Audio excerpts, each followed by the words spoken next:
మిథున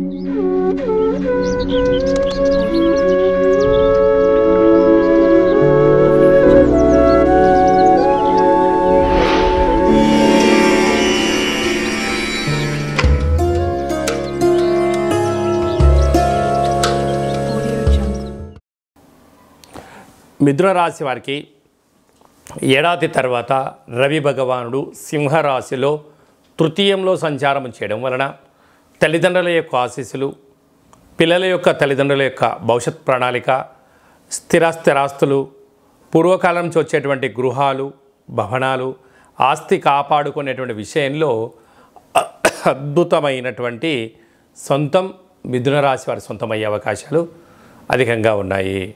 అదే కాకుండా ఏదైనా గురుముఖంగా తల్లిదండ్రుల యొక్క సహాయం చేత ఒక మార్గదర్శకత్వమైనటువంటి వ్యాపార కార్యక్రమాలు చేయగలిగినట్లయితే మిథున రాశి వారికి ఎలాంటి తలనొప్పులు ఉండవు. లేదు స్వయం నిర్ణయం, స్వయం పరిపాలన, స్వయం శక్తితో చేసినప్పుడు కొన్ని ఒడిదుడుకులు జరిగినను వాటిని సరిదిద్దుకునే మానవ ప్రయత్నం చేయగలిగితే మిథున రాశి వారికి అన్నింట శుభ కార్యక్రమం అని చెప్పి గమనించాలి.